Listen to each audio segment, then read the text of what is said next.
Zion returns against the visiting Denver Nuggets. Derek Queen, 30 points. Is this the future? Zion, Derek Queen, Trey Murphy. Oh, is this the makings of a basketball team? I don't know. Let's talk about it today on Flock.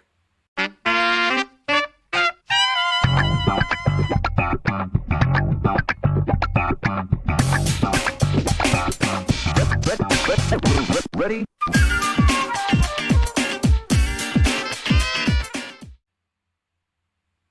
So g'day everyone and welcome to Flock, a New Orleans Pelicans podcast. I am your host, Lyle Swithenbank, at Lyle Swithenbank on Twitter and on TikTok at Lyle Pels on Instagram. Make sure you head over there and subscribe to all of those as well. Plenty going on over there.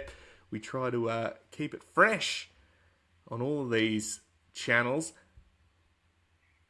The Pelicans are defeated by the Denver Nuggets 125 to 118. Third quarter woes, as we've seen, but Zion returns. Sadiq Bey returns.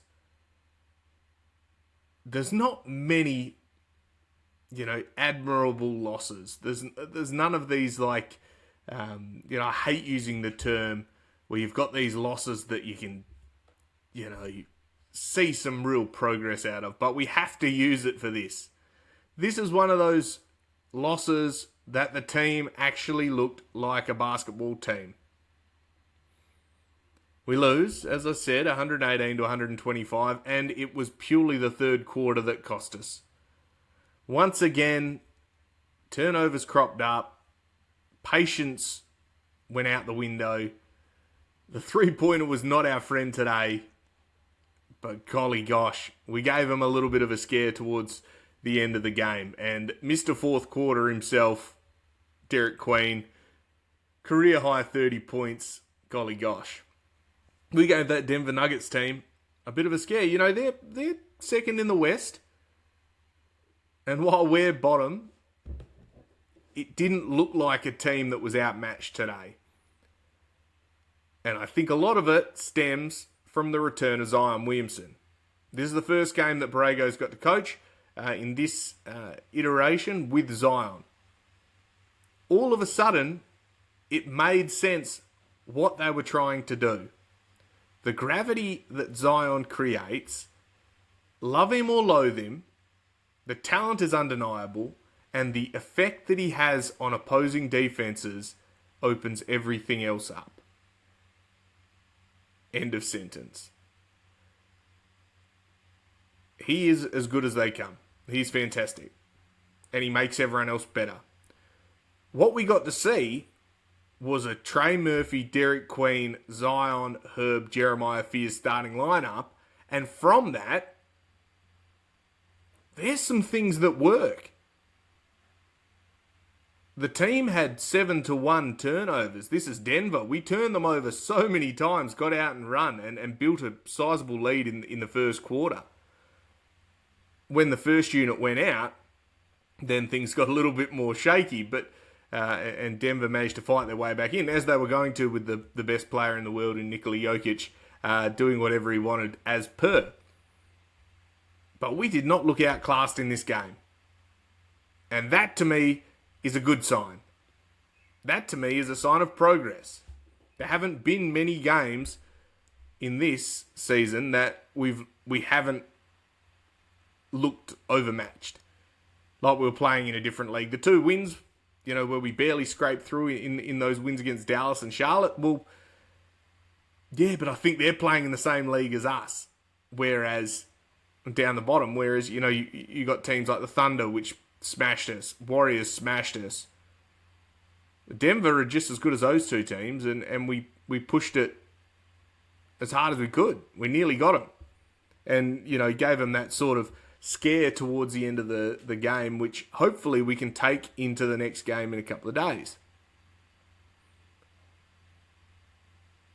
Let's have a look at the quarter by quarter, and that sort of tells the story in this one. The Pelicans jumped out the gates, scoring 30 points to 26. In the previous two games, we'd had 49 points and 44 points scored in the first quarter.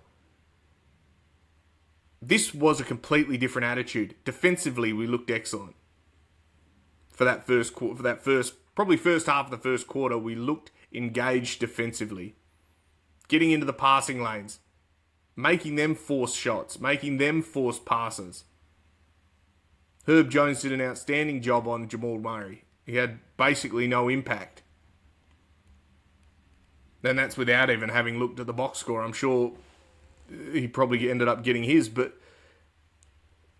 he was not the difference maker. Nikola Jokic, of course, fantastic player, fairly certain he triple-doubled, and we'll talk about that in a second. But it was just the slippage in the third quarter that cost us this game. And yes, I know it's like a broken record. I'll repeat it. The third quarter. We had an episode a couple of days ago. Death by 1,000 third quarters. And that was the end of Willie Green. Whatever's wrong with that locker room, again, for halftime, whatever happens in there is diabolical because it happens time and again. But for that was great. Second quarter. 36-28. They started getting on a run, as I said, and they really took that momentum into the third quarter. Back and forth, but we lived and died by the three. And the problem is that we didn't hit many of them. In the first half, we had 6 threes made, 5 of them from Trey. That you just can't happen. I think we ended up with, how many threes did we end up with overall? 7. There you go. So, you're not going to win many games you can't hit threes. We know that. What it meant is that we changed our tact, and it came too late. It was probably the second half of the last quarter that we decided, actually, why don't we just do what's been working and attack the paint? And all of a sudden, we went on a massive run. We have this almost ability to try to mimic the team that we're playing. Whether we play at their pace, whether we want to play their game. The problem is, and this goes back to Joe Dumas talking about identity, and Brago talking about identity, is that we play the chameleon. We play down to opponents, we play up to opponents, but we're not as good. We're a cheap clone. And so the difficulty with that is that you get beaten because you're trying to play the same game as them. Against the Warriors, you're trying to get threes up, but you're not good at threes.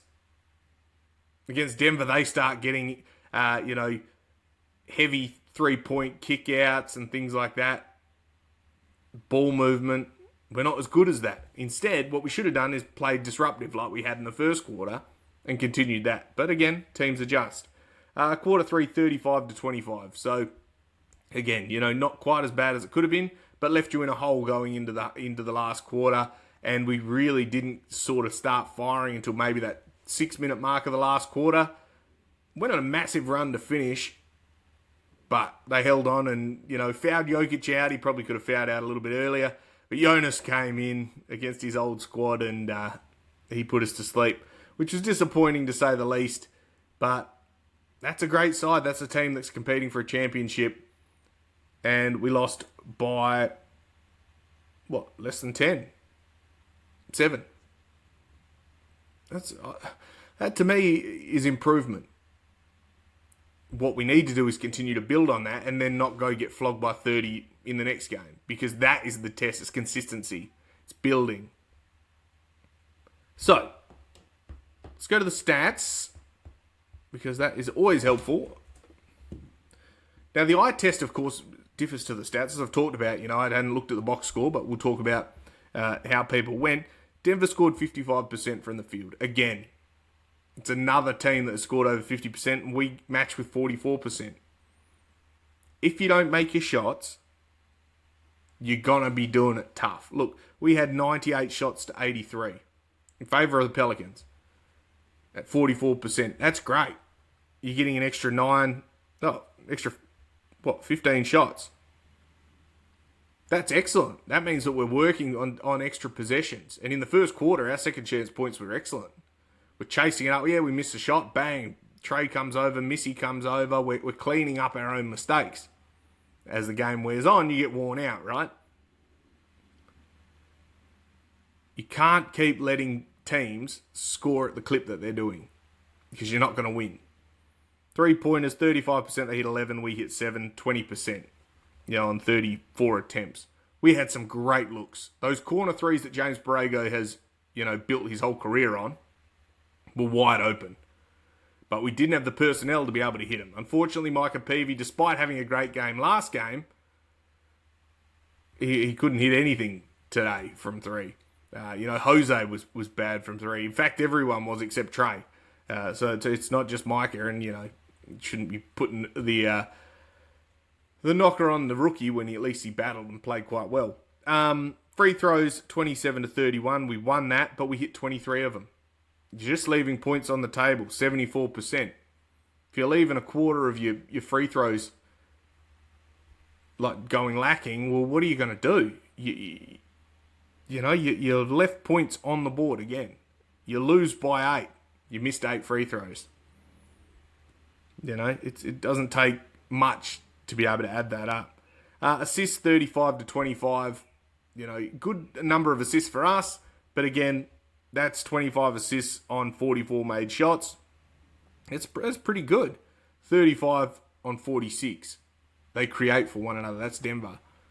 Moving the ball, putting each other in a position to be successful, playing through their offensive hub. We've got a little junior one.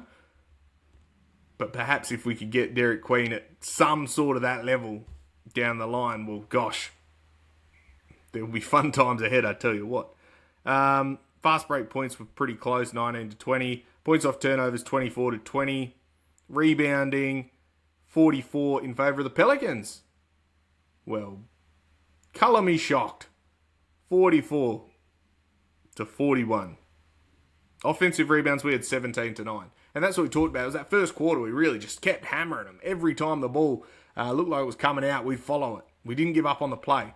Fatigue comes in, and all of a sudden, Denver just goes back to what they do, and they just get it sorted. So, the turnover count for the teams, we had only 12, and they had 20. And a lot of them came in the first quarter, and they did tidy them up, but there's not many games you're going to lose where you only turn the ball over 20 times. The problem is that everything else has to work as well, right? You have to be consistent at the free throw line. You have to be able to hit, at least 10 threes. Hit 10 threes, you win the game. There's a number of consistency and execution that you're going to see in a young team. We're starting 2 rookies. We're playing 3 of them. A number of minutes, significant minutes. Zion's only just coming back. I understand all of that. The makings are there. Maybe not for a championship, but to be a decent basketball team that isn't going to get consistently blown out. At the moment, that is the only standard I need. I need someone that's going to compete. That's all we've been told by Joe Dumas. That's all he's promised. Is a team that's going to compete. Tonight they did that. Let's see how that plays out for the rest of the season. But I was impressed with the competition. I think the guys played well. Trey Murphy, 23 points. It took a little while to get going. He only had 3 shots in the first quarter. We need to get those up. He had 14, 7 of 14. Played great. You unlock Trey Murphy when you put Zion Williamson alongside him. Really easy to hit open threes for that guy. Really difficult when the guys are up under him as the number 1 option. You put Zion in, everything opens up. You get some shooters that can actually shoot. Golly gosh, Jordan Poole come back in. Well, he's going to get some looks. Zion, 14 points in 29 minutes. 6 rebounds, 5 assists, 1 steal, 1 block, 6 of 13. He had only 4 free throw attempts. For the amount of times that guy got knocked out of the air, he actually got a technical because he was getting hammered so much, and then he got a touch foul on a moving screen where he didn't even touch the bloke. It's so frustrating. It is so frustrating to see that. But again, you've got to play through it. He's had this his whole career. The touch fouls at the other end are super irritating though, because we just want some of that. But he's a plus 14. Best on ground. And it's the impact that he has when he is playing. Derek Queen, career high, 30 minutes, 30 points, 9 rebounds, 4 assists, 2 steals, 2 blocks, 12 of 18, hit 1 of 2 threes, 5 of 8 from the free throw line. He had his 4 turnovers. He was completely neutral again. He's always 0. But he was great. That last quarter, he went ballistic, and he was going at Jokic. You know, they talked after the game. They interviewed Jokic, and he said, look, I can see some semblance of myself in this. You know, while he also reiterated that he wants these players to have their own identity, which I think is great. But he said, if I'm leaving a legacy, well, that's great. And it's really nice to see guys like that are doing things like I do, being methodical, being crafty. That's what Derek Queen was doing. He had a number of great moves. Love to see it. He was really good in this, and he's potential sky high. I'll continue to reiterate, Derek Queen is a really good basketball player. Herb Jones, 29 minutes, 9-2, 3 assists, 2 steals. Eye test, he was great. Difficult, you know, James Brago addressed this in the pre-game about Herb Jones's offense sort of dropping off. Made a good point. You're defending Shea and Steph and the best player every night. Then you come on, he's defending Jamal Murray, and you know, you go back through the players he's had to guard. Hasn't been real easy for the man. So you can see it takes a toll on that offensive end. Not to say that he shouldn't be better, but I can imagine you're getting worn down chasing those guys around and then having to go and compete on the other end. Jeremiah Fears, I thought he was good again. 16 points, 3 rebounds, 1 assist, 1 block, which was excellent. Chased down off the backboard. 7 of 15, missed his 4 threes, hit his 2 free throws, had no turnovers. Again, funny what happens when you have an all-star talent that you can play off of. The Jeremiah Fears-Zion combination with the speed and power is awesome. He makes everyone better.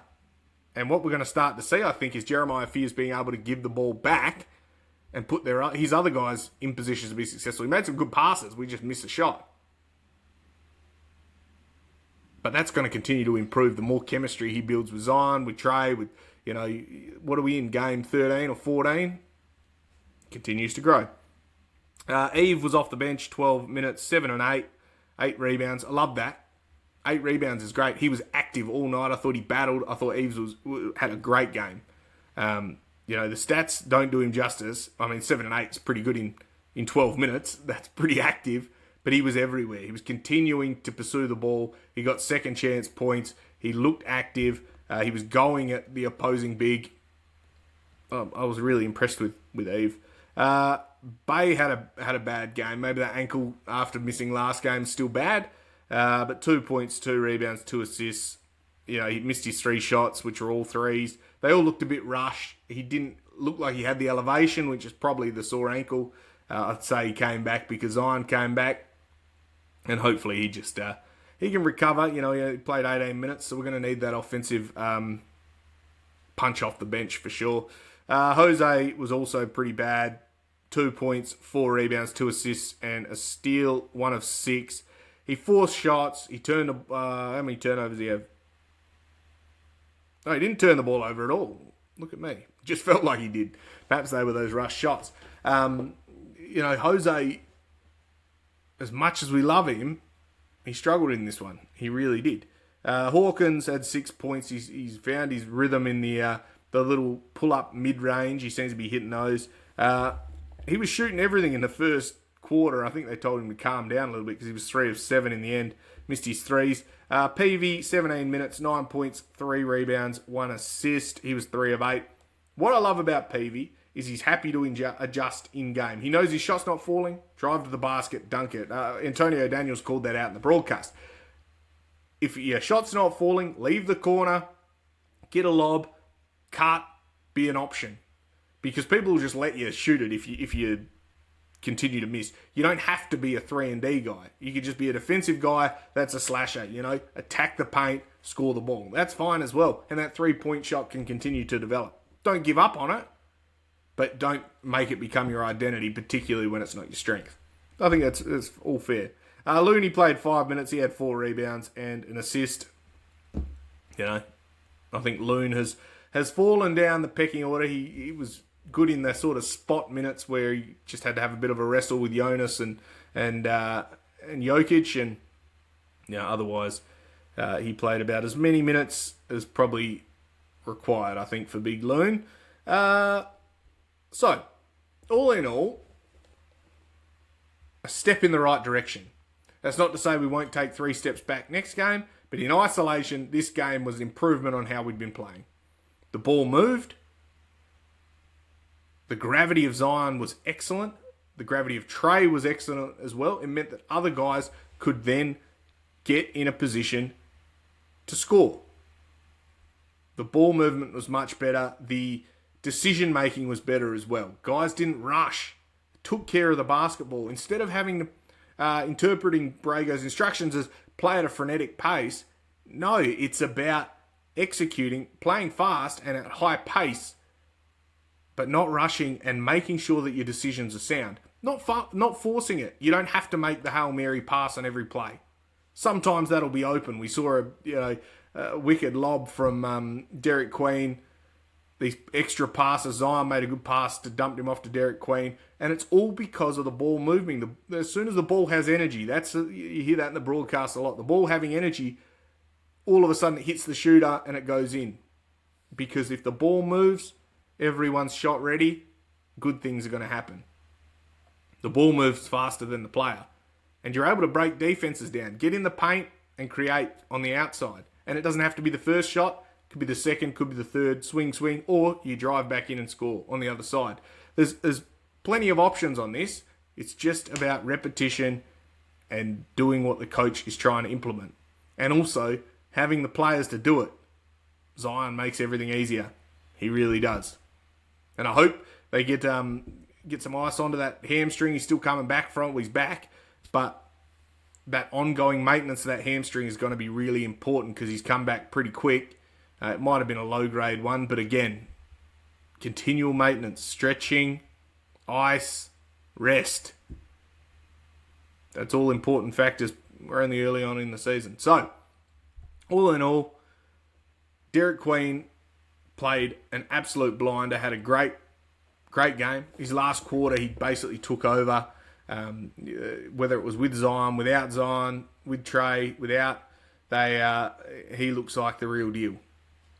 And you can't go and crown someone now, mind the pun, but there's plenty to like about him, and there's plenty to like about Jeremiah Fears as well. Those rookies are looking really, really sharp.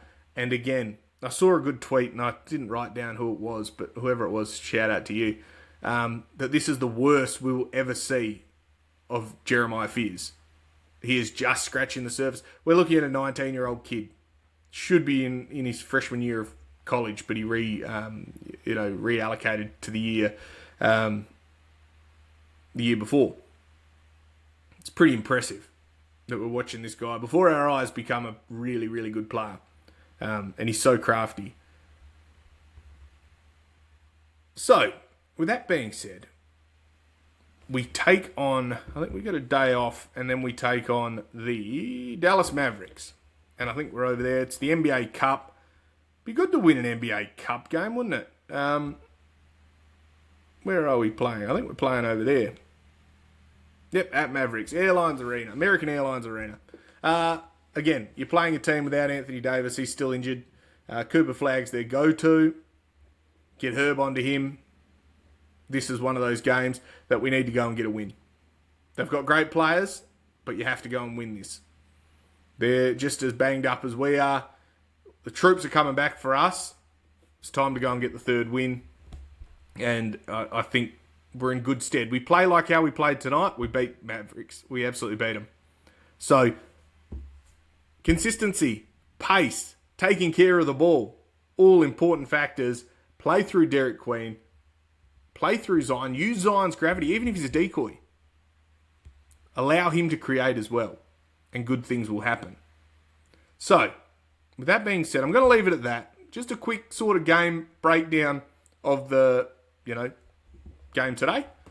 We'll be back after the Mavericks game, which will be Saturday morning for me.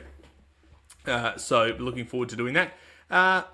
If you don't mind, give us a thumbs up. Hit that subscribe button. If you're listening on the audio version, please give us the little download. It helps us grow. We're continuing to grow. We're nearly at 100 subscribers, which, golly gosh, I didn't think I'd ever get there, but I appreciate you all for tuning in, and we'll just keep this going. It's light and bright and fun, and we're just talking Pels. So, this has been Flock, a New Orleans Pelicans podcast. I'm your host, Lyle Swithenbank, at Lyle Swithenbank on Twitter, on TikTok, and at Lyle Pels on Instagram. And until we play the Mavericks, stay safe. And of course, bye for now.